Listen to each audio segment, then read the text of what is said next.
नमस्कार, मैं हूं आकांक्षा शर्मा और आप देख रहे हैं बियॉन्ड द हेडलाइंस, जहां हम बात करते हैं सुर्खियों से हटकर और खबर की तह तक जाकर। सबसे पहले अब तक के हेडलाइंस।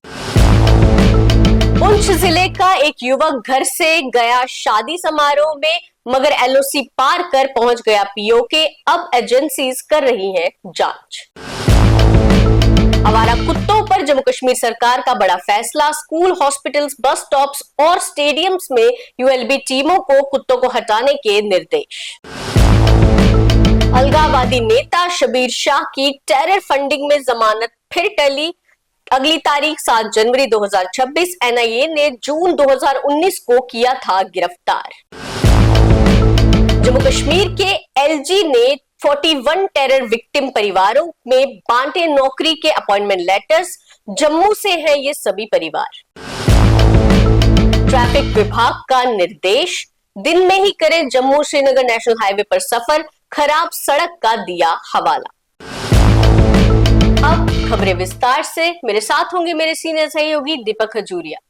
आज एक बड़ी अजीब सी खबर सामने आई, जिसमें पुंछ का एक युवक घर से तो एक शादी समारोह के लिए निकला था, लेकिन वो एलओसी क्रॉस करके पीओके पहुंच गया। वहां के एजेंसीज फिलहाल उस पर जांच कर रही है। दीपक जी, ये कैसे हुआ और ये घटना, मतलब आपको क्या लगता है कि इसके पीछे की क्या वजह रही होगी? बिल्कुल सही कह रही हैं आप आकांक्षा की। जो भी ये घटना सुन रहे हैं उसको लग रहा है कि कहीं ना कहीं हो सकता है वो किसी आतंकी संगठन से ना जुड़ा हो। मगर ये घटना करीबन पिछले कल की है, यानी कि ये घटना जो है बुधवार की है, मगर ये गुरुवार को आज ही सबके सामने आई, उस समय जब ये पुलिस में रिपोर्ट दर्ज हुई। और इस शख्स का नाम 28 वर्षीय शख्स है, पुंछ का रहने वाला है और इसका नाम शाहिद खान बताया जा रहा है। ये किरनी इलाके में एक फंक्शन में गया था। किरनी जो है बिल्कुल लाइन ऑफ कंट्रोल पर पड़ता है पुंछ में, और घर से ये एक शादी समारोह में शामिल होने गया था। जब ये शाम तक वापस नहीं लौटा तो घर वालों ने इसकी जानकारी पुलिस में दी। उन्होंने अपने रिश्तेदारों से भी पूछा तो उन्होंने कहा वो शादी समारोह में आया ही नहीं, घर से वहां निकला था। जब इसकी पूछताछ आसपास इलाके में की गई और ये जांच करने की कोशिश की गई कि वो लापता कैसे हो गया, तो फिर ये जानकारी मिली कि वो एक बोदिया पोस्ट है जो पाकिस्तान आर्मी की, जो कीरनी के बिल्कुल ऑपोजिट पड़ती है, वहां पर पहुंच चुका है।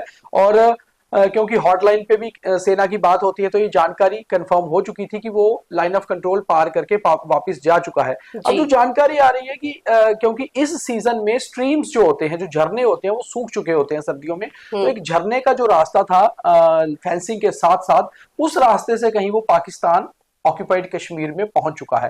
अब एजेंसीज भी जांच कर रही हैं और पुंछ पुलिस भी यही जांच कर रही है कि क्या शाहिद खान के कोई संबंध पीओके में थे। अभी तक एक चीज और साफ नहीं हो पाई है कि क्या इस परिवार के कुछ रिश्तेदार पार तो नहीं रहते, पीओके में तो नहीं रहते, क्योंकि बहुत सारे पुंछ और राजौरी में ऐसे परिवार हैं जिनके काफी सारे रिश्तेदार, जान पहचान के लोग बहुत पुराने समय के पार भी हैं, क्योंकि डिवाइडेड फैमिलीज काफी ज्यादा इस एरिया में हैं। ये भी जांच की जा रही है और साथ ही एक बड़ा जांच का विषय इसलिए भी है क्योंकि किसी आतंकी संगठन के साथ जुड़ा हुआ हो सकता है, या ये पाकिस्तान पीओके का स्पाई हो सकता है। तो ये जानकारी भी जो है वो जुटाई जा रही है। कुछ देर पहले एक ऐसा ही मामला सामने आया था और उसके बाद जम्मू कश्मीर सरकार ने उसकी प्रॉपर्टी सीज कर ली थी एक शख्स की, जो कि पाकिस्तान ऑक्यूपाइड कश्मीर में चला गया था। क्योंकि बहुत बार ऐसा होता है, 90 के दशक में हमने ऐसा देखा, 2000 के दशक में हमने ऐसा देखा कि लोग आतंकी संगठन के साथ जुड़ जाते थे और ट्रेनिंग के लिए पीओके में जाया करते थे। तो कहीं ऐसा कोई मामला तो नहीं है, इसलिए इसकी जांच जो है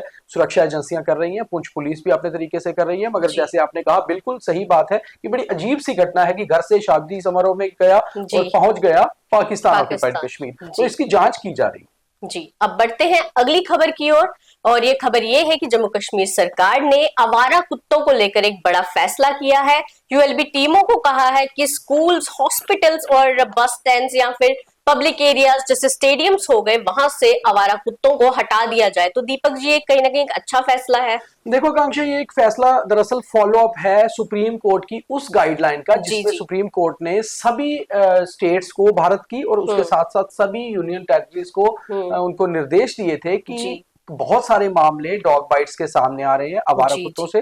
और तब हमने एक स्टोरी भी इस पर स्पेशली की थी द न्यूज रूम 24 आवाज ने, कि आवारा कुत्तों को लेकर सुप्रीम कोर्ट का जो फैसला है, लोगों ने उसका स्वागत किया है कि अगर आप आवारा कुत्तों को कहीं फीड भी करते हैं तो आप अपने घर ले जाकर फीड करिए, लोगों के लिए, ताकि वो दिक्कत ना बने। और हमने देखा था कि पिछले कुछ सालों में, पिछले कुछ महीनों में बच्चों के साथ डॉग बाइट्स के मामले या बुजुर्गों के साथ बहुत ज्यादा सामने आए थे, और उसमें से कुछ लोगों की तो जान भी चली गई थी। अब जम्मू कश्मीर पुलिस ने, जम्मू कश्मीर की सरकार ने डायरेक्ट किया है अर्बन लोकल बॉडीज को, अर्बन लोकल बॉडीज जिसमें म्युनिसिपैलिटीज, म्युनिसिपल कॉर्पोरेशंस आती हैं, उन्होंने कहा है कि to secure schools, hospitals, stadiums, bus stops, transport hubs, खास तौर पे ये एरिया को स्ट्रे डॉग से आपको खाली करना है विद इन 2 वीक्स। और एक मैंडेटरी ऑर्डर दिया गया है 3 मंथ्स का इंस्पेक्शन का, जिसमें कहा गया है कि ABC based removal of stray dogs directed along with 30 days compliance report, यानी कि आपको 2 महीने में सारा कुछ क्लियर करना है, और इसके साथ साथ आप 3 महीने में,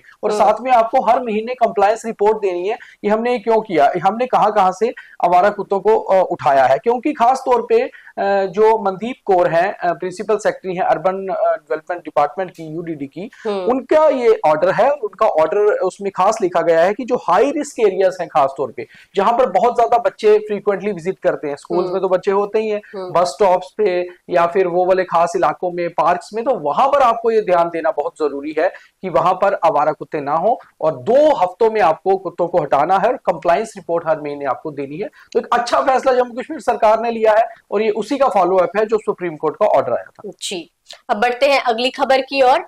अलगाववादी नेता हैं शबीर शाह, जिनको एनआईए ने 2019 में गिरफ्तार किया था आतंकी फंडिंग के लिए। तो दीपक जी, उन्होंने जमानत की याचिका की थी जिसको टाल दिया गया है, और अब उसकी सुनवाई जो है वो 7 जनवरी 2026 को होगी।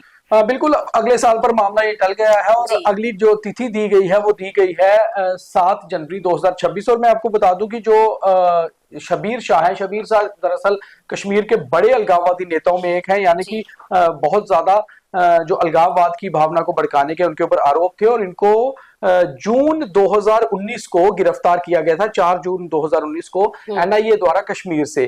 तब से लेकर करीबन अभी 6 साल हो चुके हैं। 6 साल से लगातार ये तिहाड़ जेल में है, दिल्ली में है, और सुप्रीम कोर्ट में इन्होंने याचिका लगाई थी खुद इन्होंने कि इन्हें जमानत दी जाए। इसमें अपनी सेहत का हवाला दिया था, और डबल बेंच था सुप्रीम कोर्ट का, जस्टिस विक्रम नाथ और जस्टिस संदीप मेहता का, जिन्होंने ये कहा है कि फिलहाल 1 महीने का टाइम दिया है कि 7 जनवरी को जो है इस पे सुनवाई होगी। और इससे पहले शाह ने अपनी जो उनको एनआईए ने गिरफ्तार किया था टेरर फंडिंग मामले में, उसको high court, Delhi high court में चैलेंज किया था 12 जून को, जबकि सितंबर 4 को एनआईए ने रिफ्यूज कर दिया था कोर्ट में कि फिलहाल इनको बेल नहीं दी जा सकती, क्योंकि अभी इनकी जांच चल रही है और इनके खिलाफ काफी मामले लंबित है। तो अभी जो लग रहा है कि जमानत फिलहाल मिलती नजर नहीं आ रही, क्योंकि टेरर फंडिंग के बड़े मामले शबीर शाह के ऊपर दर्ज है। जी, जम्मू कश्मीर के एलजी मनोज सिन्हा ने 41 विक्टिम परिवारों में नौकरी के लिए अपॉइंटमेंट लेटर्स बांटे हैं, और ये सारे परिवार जम्मू से ही हैं दीपक जी। बिल्कुल आकांक्षा, ये सभी 41 परिवार जम्मू डिवीजन से हैं। ये सभी परिवार जो हैं, इनके परिवार का कोई ना कोई सदस्य आतंकवाद से लड़ते हुए आतंकवाद का पीड़ित है, विक्टिम है, और ये टेरर विक्टिम परिवार हैं। इनके 41 परिवारों को आज नौकरियां दी गई, अलग अलग विभागों में नौकरियां दी गई हैं। इनमें से कुछ परिवार ऐसे हैं जिनके परिवार के लोग पुलिस में थे और आतंकवाद से लड़ते हुए शहीद हुए। कुछ परिवार ऐसे थे जो आतंकवाद के पीड़ित हैं। जैसे हम कई बार देखते हैं कि आतंकी हमले में कोई मारा जाता है या कुछ होता है, उनको 41 परिवारों को, ये सभी जम्मू डिवीजन थे। कुछ दिन पहले ऐसे ही एक नौकरी के आवंटन जो है वो बांटे गए थे कश्मीर में भी। अब जम्मू में आज नेक्स्ट ऑफ किन जो है टेरर विक्टिम्स के, उनको ये दिए गए हैं। तो कहीं ना कहीं वही बात है कि ये कोई खुशी का मौका तो नहीं होता, क्योंकि ऐसी नौकरी कोई नहीं चाहता, मगर फिर बात यही आती है कि कम से कम जिनके परिवारों के लोग आतंकवाद की भेंट चढ़े हैं, कम से कम उन्हें कुछ राहत तो दी जानी चाहिए। तो एक अच्छा कदम है, और जम्मू कश्मीर सरकार इसको लेकर लगातार काम कर रही है। जी, अब बढ़ते हैं अगली खबर की ओर। खराब सड़क के चलते ट्रैफिक विभाग ने निर्देश दिए हैं कि दिन के टाइम पर ही जम्मू श्रीनगर हाईवे में ट्रैवल किया जाए, तो दीपक जी क्या है इसके पीछे का मेन कारण? देखिए, कुछ दिन से जम्मू कश्मीर ट्रैफिक पुलिस जो है वो हर रोज एडवाइजरी जारी कर रही है। हम कई बार इसको खबरों में भी लेते हैं, और इस एडवाइजरी में खास तौर पे जो चीज मेंशन की गई है वो जो लाइट मोटर व्हीकल हैं, जिन्हें पैसेंजर व्हीकल हम कहते हैं, टैक्सीज हैं, टेम्पो ट्रेवलर्स हैं, या लोग अपनी गाड़ी लेके कश्मीर से जम्मू या जम्मू से कश्मीर आते हैं। खास तौर पे इन दिनों सर्दी बढ़ती है तो बहुत सारे कश्मीर के लोग जम्मू आते हैं। ट्रैफिक विभाग का ये कहना है, क्योंकि अभी नाशरी टनल और नवयुग टनल जो दोनों है हाईवे पे बनिहाल और रामबन में, वहां पर अभी कंस्ट्रक्शन का काम चल रहा है, तो इसलिए रात को कई बार दिक्कत हो सकती है, और कुछ सड़क भी खराब है। इसलिए जितना भी ट्रैवल है खासतौर पे प्राइवेट व्हीकल्स का, वो दिन के समय में किया जाए तो ज्यादा बेहतर है। और साथ ही साथ उन्होंने ये भी कहा है, क्योंकि सिक्योरिटी फोर्सेस की जो कॉन्वॉय मूवमेंट रहती है उसमें कोई बाधा ना पड़े, उसको देखते हुए भी ऐसा डिसीजन लिया गया है। तो ये ट्रैफिक पुलिस लगातार हर रोज कोई प्रेस नोट इशू करती है, कुछ मैसेज इशू करती है, और पिछले 3-4 दिनों से लगातार ये मैसेज कर रहे हैं, क्योंकि सर्दी का दिन है और टनल्स का काम कंस्ट्रक्शन का चल रहा है, हाईवे पे भी काम चल रहा है। तो इसलिए जितना हो सके आप दिन के समय ट्रैवल करिए, और रात के समय अगर आपको बहुत इमरजेंसी है तो ही ट्रैवल करिए, अदरवाइज आप उसको अवॉइड करिए। जी, तो ये इस चीज पर सोचना बनता है कि ट्रैवल करना है तो दिन के समय पे कीजिए, ताकि कोई हादसा ना हो और आप सेफली ट्रैवल कर सके। तो ये थी अब तक की खबरें, और अब थॉट ऑफ द डे। मंजिल उन्हें ही मिलती है जिनके सपनों में जान होती है, पंखों से कुछ नहीं होता, हौसलों से उड़ान होती है। तो ये था आज का थॉट और आज का BTH। बाकी तमाम खबरों के लिए देखते रहे न्यूज़रूम 24 आवाज। जय हिंद।